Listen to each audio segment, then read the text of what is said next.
Hi guys, and welcome back to my channel. Today we are going to be talking all things holidays, how I plan and prepare on a very limited budget for holidays. Sort of inspired, I've seen a couple of videos lately about holidays. One was Ali Lives Well on Less, whose channel I've recently found. I've been catching up on a lot of her videos, which are fabulous. So if you're not already following her, please go and do so. But yesterday I had a video just come up on my homepage feed on YouTube, and I should have jotted down the name of the channel, because the comments on the video, really, some of them really made me laugh actually. But the title of the video was, how can people go on holiday when we can't afford bread? And basically this chappie was saying, you know, how can people go on holiday?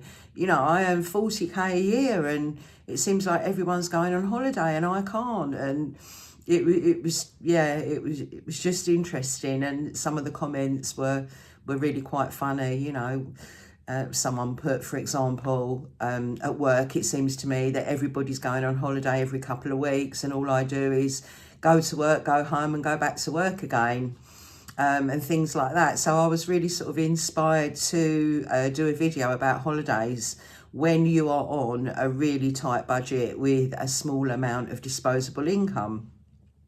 And of course, not everybody wants to be going on holiday, and I totally get that. It's absolutely fine. It's each to their own, isn't it? But for me, I do like an overseas holiday. I feel like it's the only time I can really relax. It's the only time I read a book. I feel like I've never got time to read at home. I mean, I do watch TV, and some people perhaps don't watch TV and would prefer to read a book. But I enjoy nothing more than laying on a sunbed in the sunshine, reading a book. That to me is my idea of heaven. Either hearing people playing around in a pool, or, you know, being on the beach and hearing the waves of the sea. To me, it's just bliss. And it's something that I still do, even though I haven't got a lot of money. I am quite lucky. So a little disclaimer here before I go into some other sort of stories in my situation at the moment. Because as you know, if you've seen any of my other videos, you will know that 2 years ago, I moved into this rented house on my own. My circumstances changed massively. I've only got my own wage to support me, to pay the rent and all the bills that are associated with running your own home out of one income, and not a particularly large income either. Yeah, I think I'm probably pence over minimum wage. So, you know, I am quite lucky in as much as I have got a friend with a place in Spain, which I've been and stayed at. I've got friends who live on a Greek island. I've been and stayed there, so super lucky with that. I also know somebody who rents out a property in the Canary Islands who charges just £35 a night. Don't ask me if there's a link on Airbnb, because unfortunately there isn't. They only rent their place out to people that they know, and they are always fully booked, as you can imagine, charging that amount. So that's quite a good budget holiday. So yeah, in that respect now I'm quite lucky, but I feel that over the years I've always budgeted for holidays. I've always sort of worked out the spending money. You know, at one point I was going abroad, you know, with my whole family. So me, my husband, the 4 children, you know, the girls when they were teenagers. So I've always budgeted for a holiday and how much spending money we would have each day, and I've stuck to that. So even when times weren't tough, I've never been wasteful of money. I've always looked for the best deal when it's come to holidays. And I have to say, you know, I've got a few tips to help you if it's something that you are considering or you feel like you would need a holiday. I just sort of wanted to go over some of my sort of tips to kind of help you achieve that. When I first moved into this house in the January of 23, I already had a holiday booked to go to Dubai in the March with one of my friends. So we've got a mutual friend that lives in Dubai, but unfortunately she hasn't got the room to put us up. And we'd visited her in 2014 and we wanted to go back for quite a few years. So we sort of made it a goal that for my 60th birthday, that is something that we would do. So we booked it. I booked that holiday through with On the Beach, but through Top Cashback. So I got cashback back on that particular holiday, and it was quite a substantial amount. It was about £45 if I remember rightly. Should have probably looked that up. I'm sure I could go back and see what I earned for that trip, but it was quite good. So I definitely would say any kind of holiday that you're looking to book, if it's a package deal, there are lots of companies, well-known companies that people book with all the time who are actually on Top Cashback. So why not get something back for booking your holiday? TUI, EasyJet holidays, you rarely get flights, but Skyscanner is on there. Hotels.com is also on Top Cashback. And I will leave a link to Top Cashback. I think they're giving £10 back if you're not already joined up. And I think there is an amount as a referral amount that I would receive if you did use that link and sign up. But it's definitely worth it. I've talked about it in previous videos. All my online shopping is done through Top Cashback.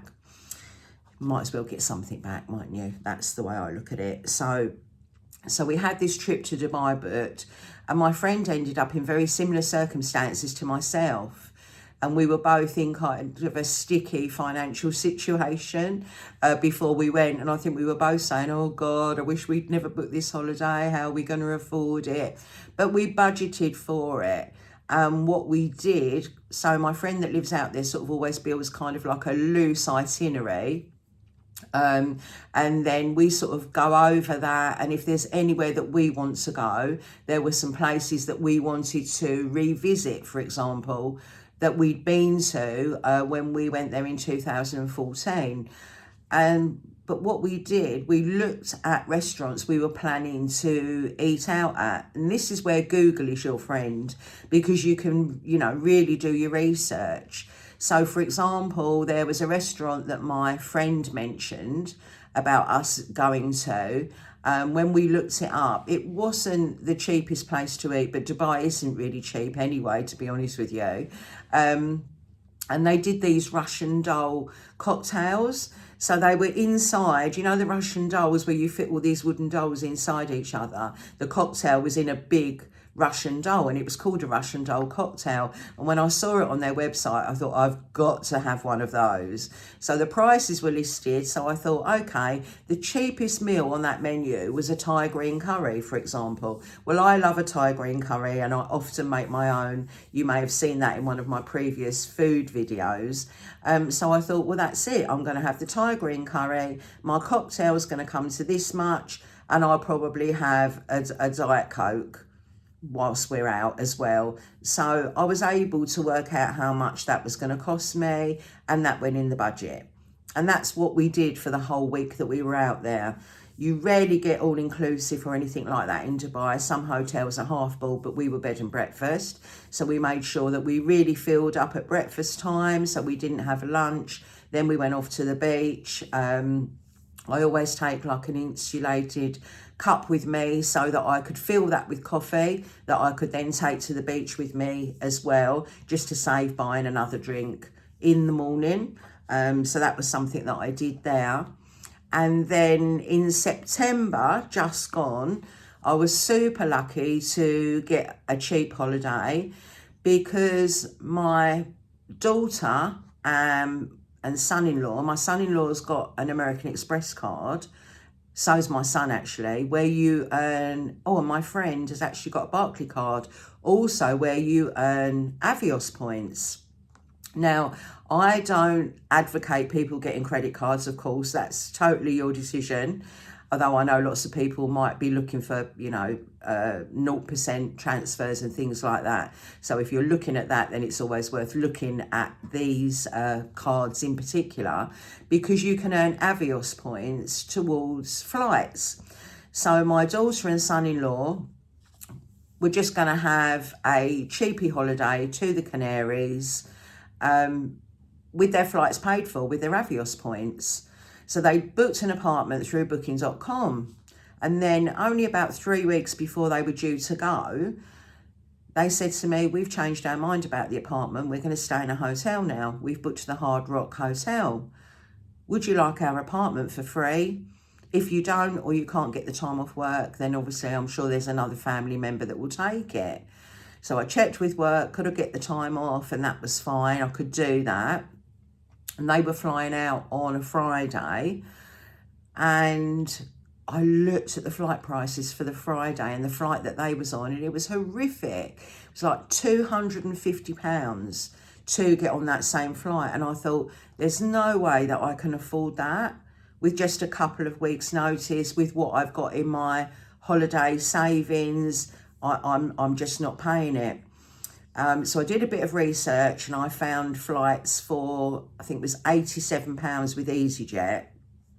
So I didn't use any of my Avios points, and I only build mine up, not through a credit card. So my Sainsbury's Nectar points I convert to Avios.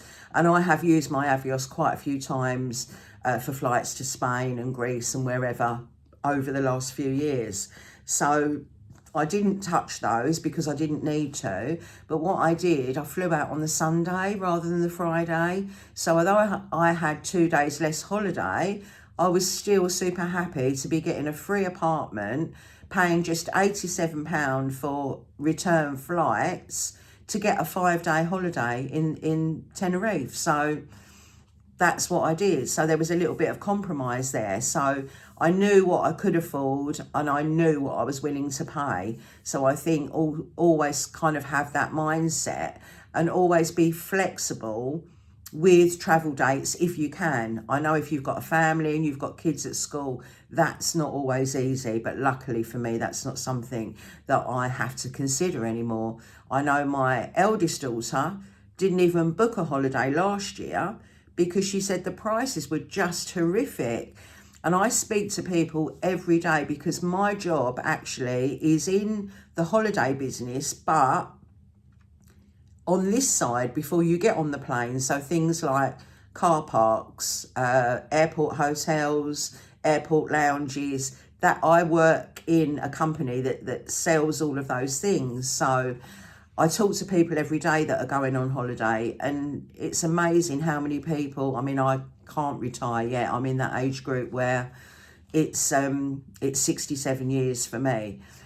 But so many people go on holiday 3 or 4 times a year that have retired, they've looked forward to their retirement, and they're going to travel whilst they can. And I definitely feel that is me. I definitely feel like I still want to be going abroad. I still want to be relaxing and enjoying the sunshine for as long as I can. So let's do it while I can, because you never know what's around the corner. So live for today. We have to do that, don't we?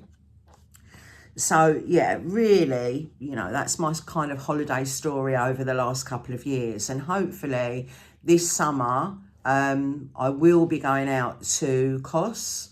That sort of talk of that is in the pipeline at the moment. It looks like my friends are okay with that. It's just sorting out dates. And then once I've got the definite heads up from them, then I will be researching flights and trying to find the cheapest flights. I always think for me, it's better to have 2 weeks off of work and then go on holiday for a week during that 2-week period, because it allows you to play around with dates. Whereas if you were going away for a fortnight, you wouldn't be able to do that. You'd probably have to go on the weekend and come back on a weekend 2 weeks later when flights are more expensive.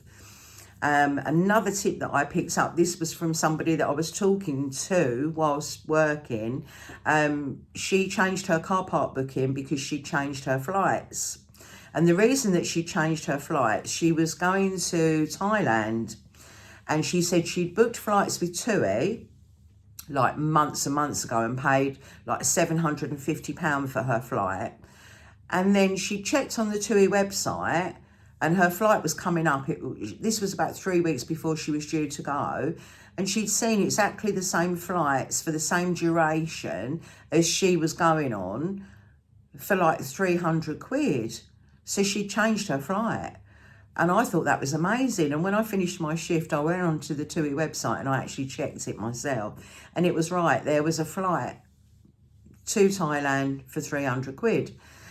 And then I started to keep an eye on the flights on the TUI website. And one thing that I've noticed, if you go to the flight section of their website, not the holiday or package deal section, if you go to flights and you look at flights that are coming up just 2 or 3 weeks away before travel date, they've got some real bargains on there. I mean, I looked up quite a few days ago now, but this is what I came up with, for example. They had Dominican Republic, 7 nights, 17th of March, £372 return. Cancun on the 17th of March for a week, £300 return. I mean, going to Mexico is horrific money. Holidays in Cancun cost an absolute fortune. St. Lucia was also £300, going on the 18th of March for a week. Cape Verde, £263, going on the 17th of March for 11 nights, £263. And I thought, wow, that's incredible. And I have got places a little bit further afield than the Canaries and Europe, the Mediterranean resorts, on my bucket list. Will I ever get there? I don't know. But it's definitely something I will keep an eye on. Definitely keep an eye on flight prices on TUI. So the best thing for me to do is to save up, have the money ready, and be able to go a bit out of season when getting the time off of work would be quite easy. But it's definitely something to bear in mind if you're looking to go further afield. And I would say, if you really want to go on holiday, whether you're on your own, in a couple, you're a family, if you can't afford to go away this year, then think about next year.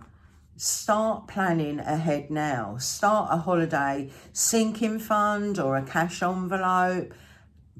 Budget your money so that it gives you something to save towards a holiday. Build towards something, because it is nice to have something to look forward to, especially I think when, you know, you work like I do. Going on holiday really is the only sort of escape from that. And I feel that it's lovely to have time off work and just be at home, but I just feel you're never completely relaxed. I'd always be pottering around, doing housework or, you know, other jobs. So yeah, that's my personal opinion on it. But yeah, I would definitely say, so when it comes to my kind of tips, I've just got a few things written down.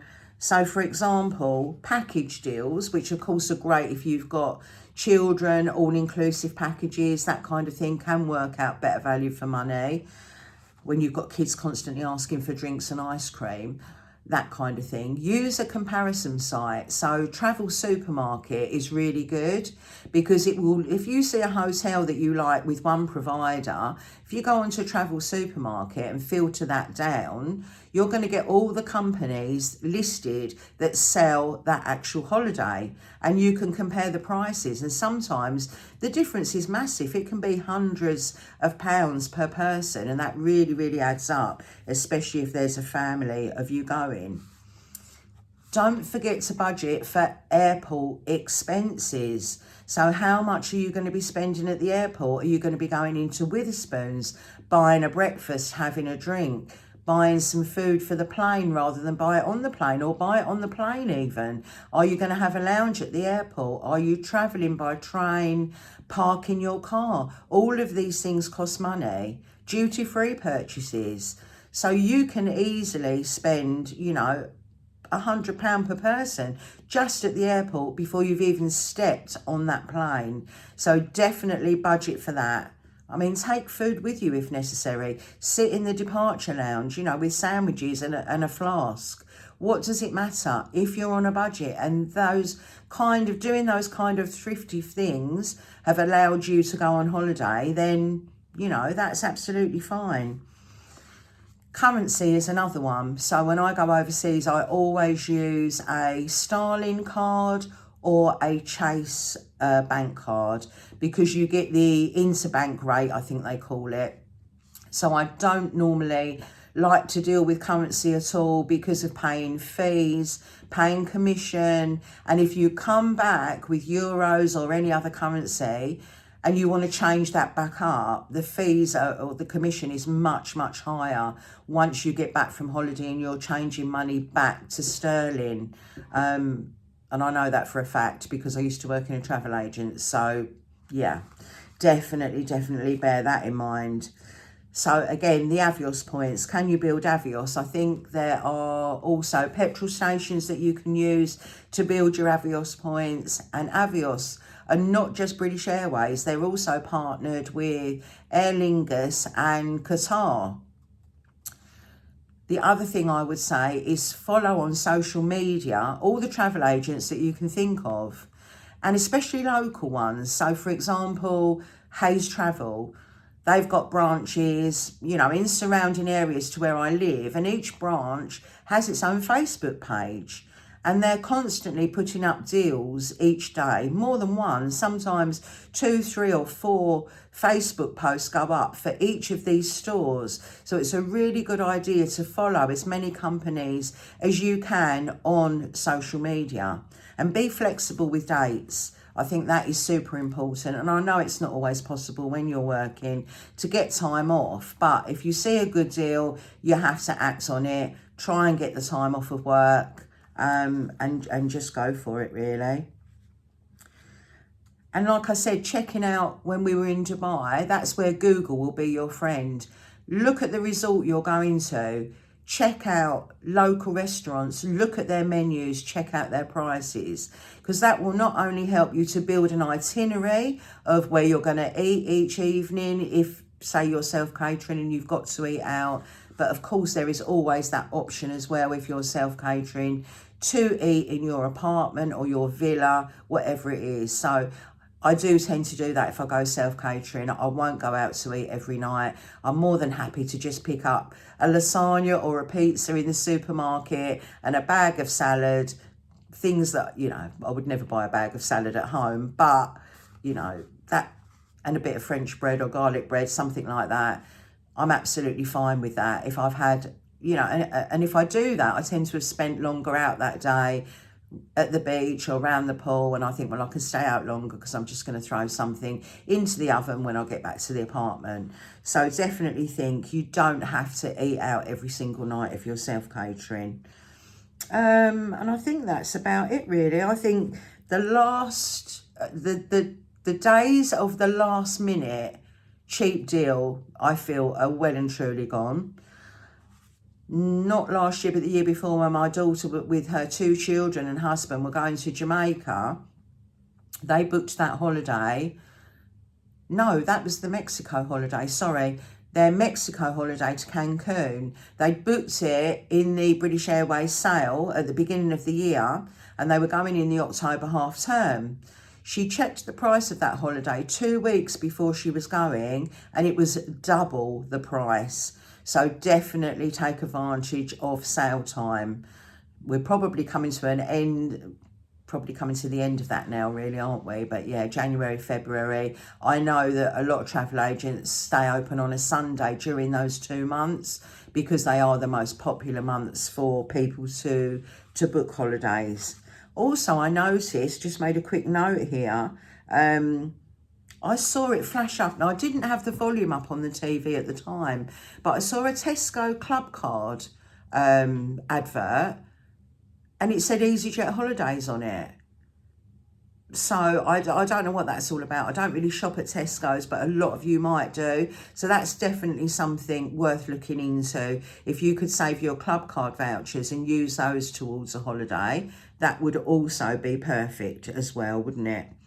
So yeah, I think get back what you can on Top Cashback. Definitely start saving now, no matter how small the amount. Yes, I'm lucky at the moment. I can do these, you know, cheaper holidays, going to stay with friends and things like that.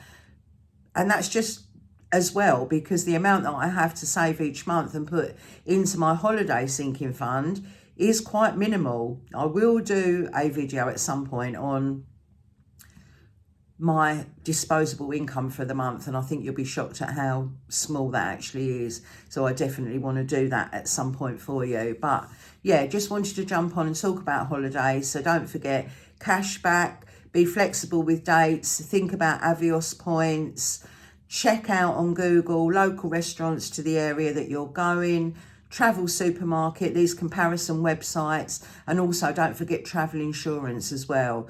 You can do that through Top Cashback. For example, go to Top Cashback, search, compare the market.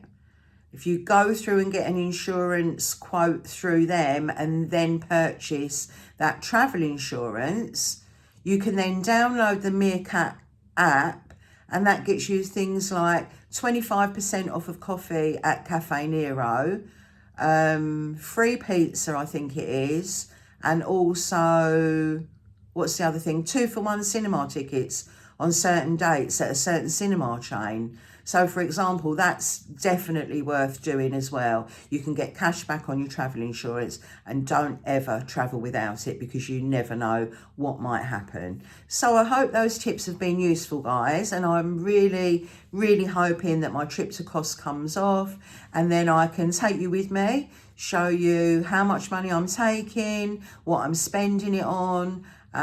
So if that comes off, that's going to be probably around about the beginning of July. So fingers crossed that I get that holiday, guys, and I will be back to you really soon. So let me know any top tips that you've got for holidaying on a budget, whether holidays are important to you, whether you're looking to book one. I would love to hear any stories that you've got about holidays, and don't forget to like, comment and subscribe. It means the world to me, and thank you so much for joining me. Take care, guys. See you soon.